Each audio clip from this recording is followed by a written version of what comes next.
नमस्कार दोस्तों, एक बार फिर स्वागत है आप लोगों का। हिंदी टीजीटी पीजीटी 2016 साक्षात्कार से संबंधित जो प्रश्न बताए जा रहे हैं, जो इस चैनल के माध्यम से अभियान शुरू किया गया है, उसमें ये दूसरा वीडियो है, यानी भाग 2 है। इसमें सवाल हमारा और जवाब भी हमारा ही होगा। तो जो सवाल पहले वीडियो में किया गया था उसका जवाब इस वीडियो में आपको दे रहा हूं, और जो इस वीडियो में सवाल मिलेंगे वो आपको अगले वीडियो में मिलते रहेंगे। लेकिन उससे पहले कि अगर आपको प्रश्न आ रहे हैं तो उसके जवाब कमेंट बॉक्स में लिखकर अवश्य भेजिए। पहला प्रश्न था, किस कवि के अंदर राष्ट्रीय सांस्कृतिक चेतना तथा प्रगतिवादी चेतना दोनों विद्यमान है? बहुत अच्छा प्रश्न है। इस प्रश्न का जवाब होगा रामधारी सिंह दिनकर। रामधारी सिंह दिनकर जान रहे हैं आप, राष्ट्रीय सांस्कृतिक चेतना के कवि हैं और प्रगतिवादी दोनों के कवि माने जाते हैं। इनका जन्म 1908 में हुआ था और मृत्यु 1974 में हुआ था। सबसे बड़ी विशेषता है कि इनको उर्वशी पर 1972 में ज्ञानपीठ पुरस्कार प्रदान किया गया था। इनकी जो मोस्ट रचनाएं हैं, ज्ञान उर्वशी, कुरुक्षेत्र, हुंकार, रस्म, रथी। अगला प्रश्न है, काव्य हेतु किसे कहते हैं? परिभाषित कीजिए। यहाँ हेतु का अर्थ होता है कारण, यानी हेतु शब्द का अर्थ है हेतुर्ना कारणम, यानी अर्थात हेतु कारण को कहते हैं। अतः काव्य हेतु का अर्थ है काव्य के उत्पत्ति का कारण। किसी व्यक्ति में काव्य रचना की सामर्थ्य उत्पन्न कर देने वाला कारण काव्य हेतु कहलाता है। किसी व्यक्ति, यानी कोई भी व्यक्ति हो, अगर उसमें रचना करने की सामर्थ्य उत्पन्न हो जाती है तो वही क्या होता है? कारण होता है। अगला प्रश्न है, भरत मुनि के अनुसार रस के कितने अंग होते हैं? तो रस के 4 अंग होते हैं, लेकिन पूछा गया भरत मुनि के अनुसार, आपसे पूछेंगे कितने अंग होते हैं, तो आपको जो भरत मुनि के अनुसार है उसी को बताना है। तो भरत मुनि के अनुसार रस के 3 ही अंग होते हैं, विभाव, अनुभाव और संचारी या व्यभिचारी भाव। इन्होंने स्थायी भाव को भाव नहीं माना है, शांत रस को रस नहीं माना है, और रस के प्रवर्तक भरत मुनि ही हैं। इनके नाट्यशास्त्र में 36 अध्याय थे और 6ठे अध्याय में इन्होंने रस की चर्चा की है। अगला प्रश्न है, उत्तर प्रदेश का राजकीय पुष्प कौन सा है? तो उत्तर प्रदेश का राजकीय पुष्प पलाश। क्या है? पलाश। पलाश अगर नहीं आता है तो ढाक कह लीजिए, ढाक नहीं आता है तो टेसू। तीनों नाम एक ही है, टेसू। ये पूरा एकदम लाल होता है। अगर दूर से देखेंगे जंगल में अगर पेड़ है तो आपको ऐसा लगेगा कि जंगल में आग लगी हुई है। तो ये राजकीय पुष्प है। अगला प्रश्न है, पाली भाषा की विशेषताओं का वर्णन कीजिए। तो सबसे बड़ी विशेषता इसकी यही है कि पाली भारत की प्रथम देश भाषा है। पाली भारत की प्रथम देश भाषा है, और पाली में जो व्याकरण लिखा गया हो कच्चायन, यानी कच्चायन के द्वारा सर्वप्रथम प्रयास किया गया और उन्होंने ही कच्चायन व्याकरण लिखा। और इसमें और विशेषता है, पाली में 3 लिंग होते हैं, 3 वचन और 3 वाच और 2 वचन, 1 वचन और बहुवचन, 2 वचन नहीं होता।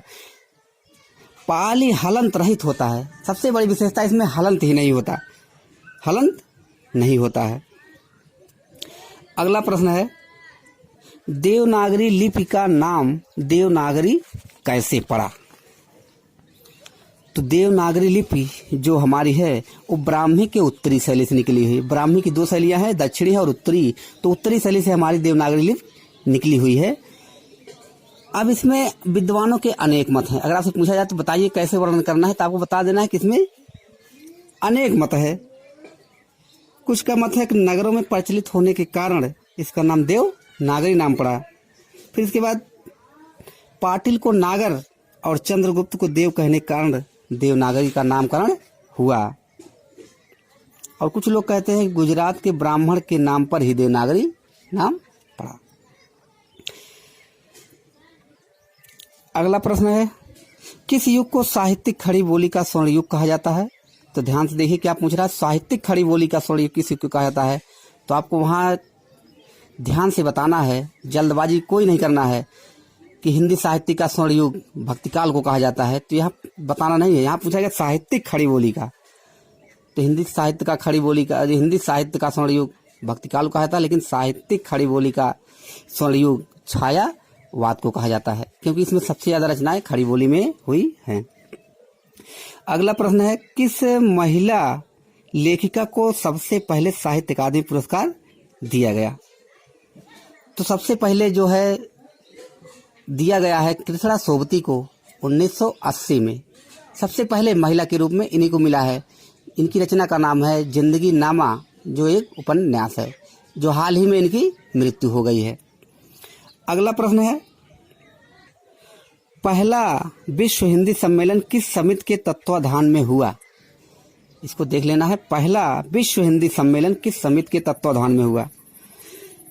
तो ये समिति का नाम है तो राष्ट्र भाषा प्रचार समिति द्वारा, राष्ट्र भाषा प्रचार समिति वर्धा द्वारा इसका तत्वाधान में किया गया। हिंदी भाषा सबसे बड़ा अंतर्राष्ट्रीय सम्मेलन है, हिंदी भाषा का सबसे बड़ा राष्ट्रीय सम्मेलन यही है। और इसमें सबसे पहले 10 से 12 जनवरी 1975 को पहला हिंदी विश्व सम्मेलन नागपुर में हुआ, भारत के नागपुर में हुआ। इसमें विद्वान, साहित्य, पत्रकार, विशेषज्ञ, विश्व विशेषज्ञ पर तथा हिंदी प्रेमी आदि इसमें शामिल होते हैं। अंतिम प्रश्न है, हिंदी उपन्यास के विकास को कितने भागों में बांटा गया है। तो हिंदी उपन्यास के विकास को 3 भागों में बांटा गया है, प्रेमचंद पूर्व युग, प्रेमचंद युग और प्रेमचंदोत्तर युग। इसी तरह से आपसे नाटक, कहानी में भी पूछा जा सकता है। अब जो आज का हमारा प्रश्न होगा उस पर हम आते हैं, देखते हैं कौन कौन प्रश्न आज हैं। पहला प्रश्न है, फागु काव्य का अर्थ है। फागु काव्य का अर्थ है, इसका जवाब आपको देना है। दूसरा प्रश्न है, गारसा द तासी ने अपने इतिहास को फ्रेंच भाषा में ही क्यों लिखा। फ्रेंच भाषा में ही क्यों लिखा। फिर अगला प्रश्न है, सूफी काव्य को गणपति चंद्र गुप्त ने क्या नाम दिया। जिस तरह से रामचंद्र शुक्ल ने दिया है प्रेमाश्रयी, उसी तरह से आपसे पूछा जाएगा सूफी काव्य को गणपति चंद्र गुप्त ने क्या नाम दिया। जवाब आपको देने हैं। चौथा प्रश्न है, कुबेरनाथ राय विद्यानिवास मित्र कैसे निबंधकार हैं। कैसे निबंधकार हैं। तो व्यंग्यात्मक होता है, व्यंग होता है, ललित होता है, प्रबंध होता है। तो निबंध कई प्रकार के होते हैं। फिर पूछा गया है, कुबेरनाथ राय विद्यानिवास मित्र कैसे निबंधकार हैं। अगला प्रश्न है, हिंदी का प्रथम गद्य काव्यकार किसको माना जाता है। हिंदी का पहला यानी प्रथम गद्य काव्यकार किसको माना जाता है। फिर अगला प्रश्न है, नागार्जुन को किस कृत पर यानी नागा अर्जुन के किस कृत पर साहित्य अकादमी पुरस्कार मिला है। यानी उसकी किस रचना पर साहित्य अकादमी पुरस्कार मिला है। अगला है, रोड़ाकृति, कहीं कहीं रोड मिलता है, कहीं कहीं रोड़ा मिलता है। तो रोड़ाकृत राउरबेल, कहीं कहीं राउरबेल या राउलबेल की विशेषताओं का वर्णन कीजिए। इनकी जो रचना है राउरबेल, इसकी विशेषताओं का आपको वर्णन करना है। फिर है, हिंदी में साक्षात्कार या इंटरव्यू विधा के प्रवर्तक माने जाते हैं या विधा के प्रवर्तक कौन हैं। अगला है, भारत की पहली शिक्षा नीति कब लागू हुई। तो भारत की पहली शिक्षा नीति कब लागू हुई या कब लागू की गई थी। लास्ट है, 33 होता है ना, 30, 31, 32, 33, 34, उसमें पूछा गया 33 में कौन सा समास होगा।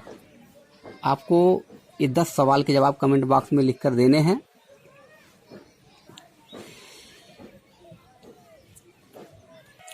आज के लिए इतना ही। नमस्कार।